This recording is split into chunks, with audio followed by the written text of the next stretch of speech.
Wow. What? You get this only nowhere else but the Kevin is after all. Kevin, I'm not gonna lie.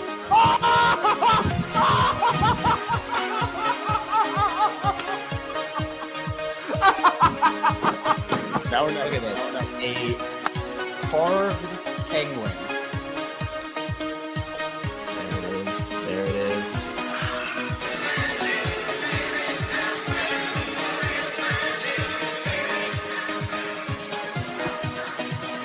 Oh no. Are the O's fine?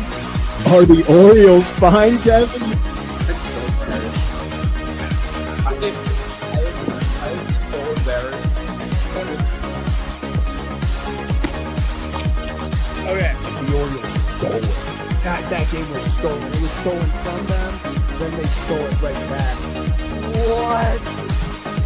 Oh my God.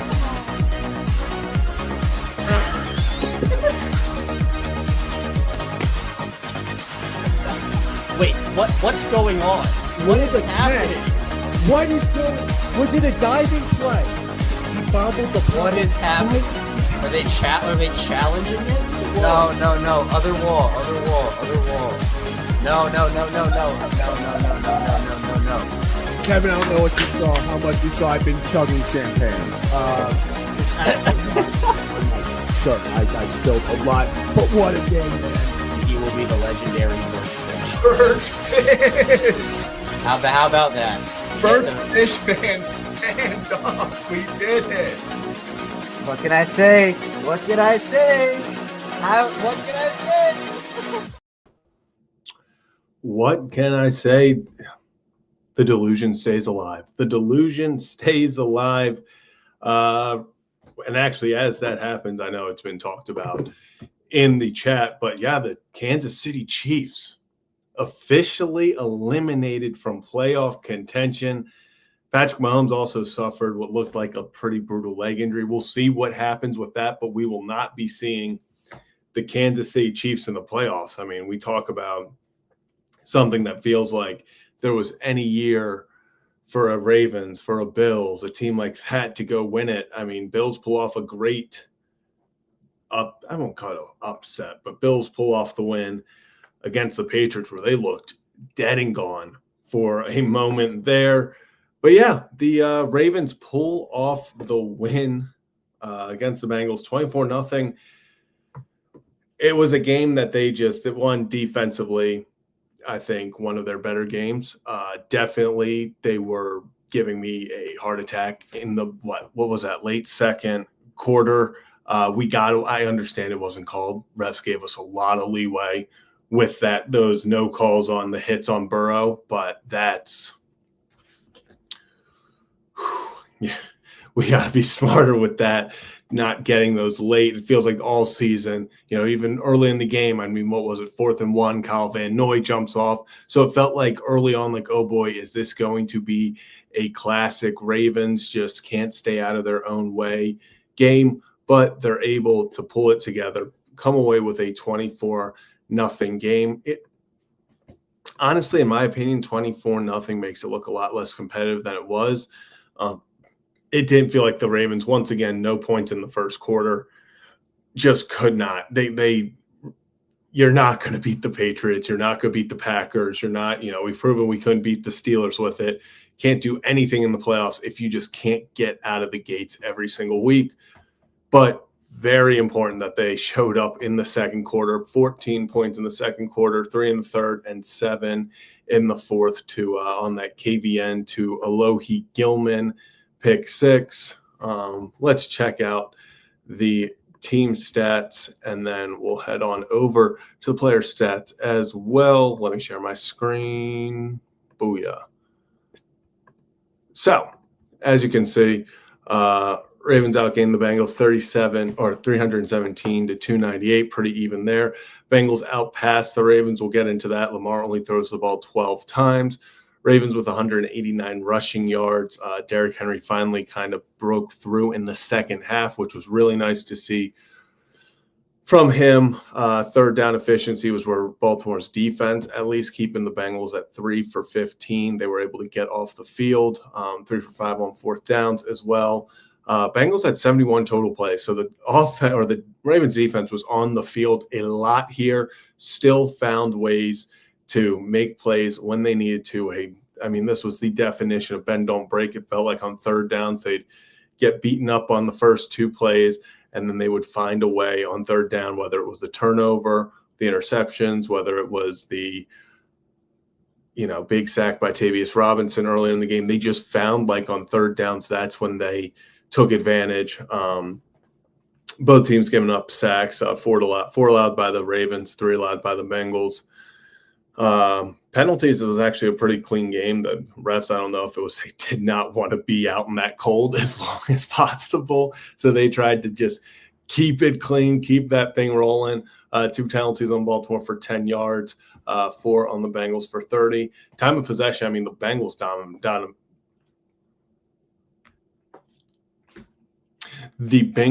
dominated that. Don't know why that kicked my butt right there. Bengals had it for majority of the game, 2/3 to be exact. But the Ravens, when they had it, especially late in the game, they made it count. Quick strike drives. Lamar Jackson, as I talked about, 8 of 12 for 150 yards, 2 touchdowns, the 1 interception. That 1 interception's on him. That one, I mean, I don't know how many times this season Lamar's going to throw an interception that just blatantly hit off the receiver's hands that should have been caught, that the receiver hands to the defender, but it seems to happen weekly. Derrick Henry, 11 carries for 100 yards on the dot, long of 29. Start that second half. I mean, he kind of established the mindset in the second half of, okay, pedal to the metal. Let's try to just get out of here. It's cold. Everyone wants to go home. Started off the half with a gain of 28, then followed up immediately with a gain of 24. Later on in the drive, or next drive, gets a long of 29. Keaton Mitchell as well, 8 carries for 66 yards, long of 22. He looked explosive. Definitely awesome to see him after last week. That knee injury, that after on that long run, you were like, okay, please don't be another injury that we have to add on top of this. But really awesome to see Keaton Mitchell look as explosive as he did before last week and during last week. If they can just keep getting Keaton Mitchell the ball in space. This 1-2 punch is working.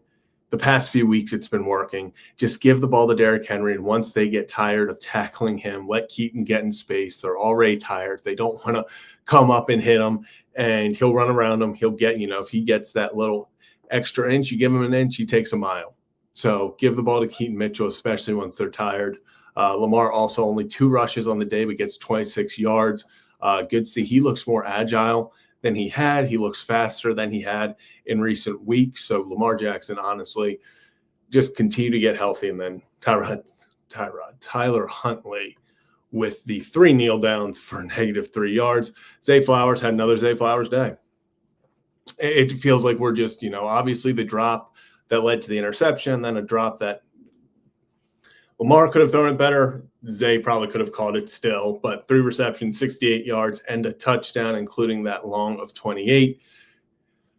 Zay Flowers, even when he's not utilized as much, only 5 targets, 3 receptions, he's still going to get his 68 yards, that 1 touchdown, as we talked about. He just seems like he shows up and he is their guy. Before, it was always Mark Andrews. Okay, when they're not doing much offensively, they're going to just try to find Mark Andrews and just go. Where's Mark Andrews in the middle of the field? Where's Mark Andrews? Where's Mark Andrews? Screw it. Mark Andrews is down there somewhere. That's become Zay as of late. And especially this season, it feels like when he's rolling, when he's looking for his guy, he's looking for Zay Flowers. He's looking for Zay to come across the middle. He's looking for Zay to break off his route when he starts breaking the pocket. So Zay Flowers is clearly Lamar's guy right now.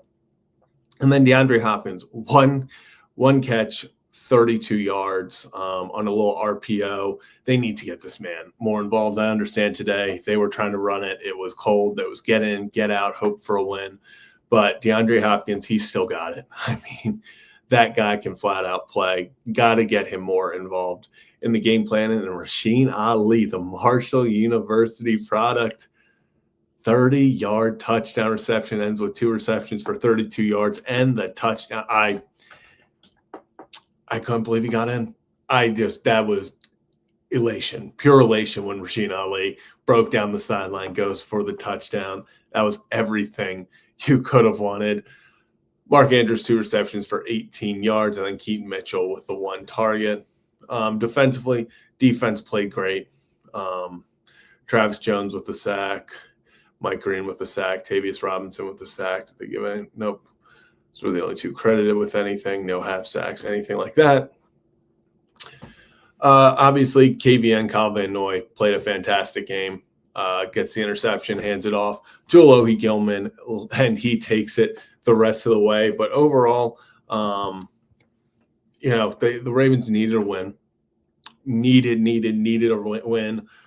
You split with the Bengals. It was kind of felt obvious. This was just a season where you're like, every team is just in the middle. They're going to split the home and aways. So away team takes both of the games this season. Now you're 1 game down. We talk about the Steelers and what they need to do. Ravens fans, you better get your Miami Dolphins stuff on tomorrow. Need the Dolphins to somehow. I don't think it's going to happen at Pittsburgh. Cold on Monday night. It just screams a game that Pittsburgh kind of dominates. Maybe it's an ugly win, but it just feels like a game that Pittsburgh's going to win. So Ravens still hold or control their destiny if they win out, but that's against a team like the Patriots coming up, where that is a tough game. That is an extremely tough game. It is now a primetime game, and they're going to need to get up for this game. Patriots just lost their first game in 10 games. Their 10-game winning streak is snapped against Buffalo, so we'll see what happens there. They're going to come in with a little chip on their shoulder. They want to get back on the right track. That is going to be there's going to be a lot of emotion and a lot of things on the line next week. They gotta find a way to beat New England, and that doesn't get easier. Going to Green Bay, you thought today was cold. It's going to be just as cold in Green Bay when they go there in 2 weeks. They finish out in Pittsburgh. Easy, simple, right? It's simple, right? Easy schedule. So it's big that if the Dolphins beat Pittsburgh tomorrow, it really gives the Ravens a lot more leeway. You hope that the Lions are able to take care of business next week against the Steelers. If that happens, it gives you even more leeway to kind of drop a game. Hopefully they drop the Dolphins or the Lions. You got to win the next, at least against the Patriots. Try to get that AFC win percentage as high as possible. I know common opponents is also a big thing, so you have to try to win you have to get a win against the Patriots. Really got to try against the Packers, and it seems like it's all coming down to week 18. I mean, it feels like it's every season. How many times? Stop me if you've heard this before. Final week of the season, Ravens go to Pittsburgh, or Pittsburgh comes to Baltimore, AFC North on the line. One team's going to go home and be eliminated. One team's going to the playoffs. Can we stop with this storyline?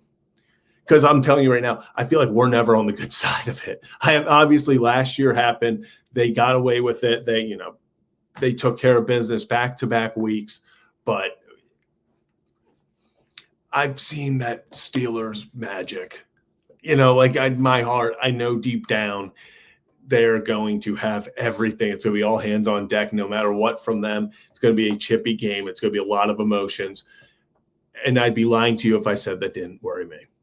I'd be lying to you if I said that didn't worry me. So we will see what happens over the next few weeks. Hey, they got to win today. That was the biggest, most important piece to the puzzle, was finding a way to win today. If you didn't win today, season was over. Season was over. So big in the cold, what felt like -6 or something. Looked awful. Lamar was wearing double gloves for the warm-ups. I don't think anyone was comfortable out there. Harbaugh looked bundled up. Just one of those games where it felt like the weather was going to impact it one way or the other, find a way to impact it. And it was one of those games where, man, a bounce goes the other way. You feel like maybe it's a different game. But the Ravens, they found a way, especially on third down. I mean, we talked about the money downs. It was all about the third downs, holding the Bengals to 3 of 15 conversion rate. When the Ravens got them to third down, they got them off the field. That was the big key to the game. That was how they were going to win the game, and that's what they did. I mean, 2 of Joe Burrow's touchdowns against them on Thanksgiving, I believe, were on 3rd and 9s.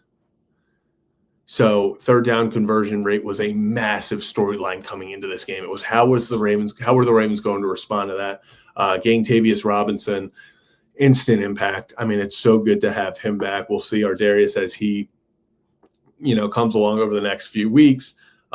This team just needs to get healthier. They need to keep winning, and then you see what happens. That we're at that point in the season. Feels like it could be over at any moment, or they could go on a run at any moment. So let's see. I'm getting a bunch of notifications on Twitter. Do we have anything? No. I was thinking we had a update on Mahomes, but I'm just seeing his knee buckle. So I know everyone's going to say, like, oh, it's the Chiefs, all this. I do hope that Mahomes is okay. If we're going to beat them, you want to beat them at their best. Obviously, it won't be this season because, hey, they're limited. We saw them. A lot of people were like, oh, we would see them again. Hell, even the Chiefs players were like, yeah, we'll see them again, even though we were at 1-3. We won't see them again. Neither of us may be in the playoffs this year. Just such a weird year in the National Football League. I mean, you look up, the Jaguars are dominating. 44-year-old Phillip Rivers is about to take, or maybe he has taken his first snaps. Have we gotten a Phillip Rivers snap yet? Okay, he's 1 for 4 for 12 yards. Okay. So Phillip Rivers doing his thing. That's what we like to see. All right. I'm excited to watch Phillip Rivers. But what a weird year in the NFL. National Football League, this is one of the weirdest we've seen it really ever. One of the most wide open. Obviously, Philly played better today, but overall, I mean, Jags run away from the Jets. Chargers beat the Chiefs, obviously, to eliminate them. Texans beat up on the Cardinals. Bears take care of business against the Browns. I really thought the Browns were going to put up a much better fight against the Bears, I thought. But that Bears team, they're catching fire. They are playing good football. Commanders take care of the Giants. That's probably only just hurting their draft stock. I don't know. It's probably more of a win for the Giants. And then Eagles take care of business. But there doesn't really feel like there's a singular team that is running away with it right now in either league. So we'll see what happens as we go. Broncos in a big game against the Packers. That's going to have a lot of implications. Obviously, if the Broncos win, I think they're in prime position to win the West, and it puts the Bears back in first place in the NFC North. Carolina and New Orleans. If Carolina wins, they're in sole possession of the NFC South. What a weird year. Rams versus Lions. That's going to be a fun one going on right now. So go catch up on the rest of your football. Ravens win 24-0. I saw someone earlier ask if we will go live if another Orioles signing happens. Of course we will. We go live after every news, every breaking news, Orioles, Ravens, post games, all of that. So if the Orioles make another move, we'll be here. Ravens will make another move, but we should be back later tonight for a full recap with Kevin Ostraker of Locked On Ravens. But that's going to do it for our quick instant thought recap. Go enjoy the rest of your day of football. Ravens win 24-0, and we'll catch you guys later.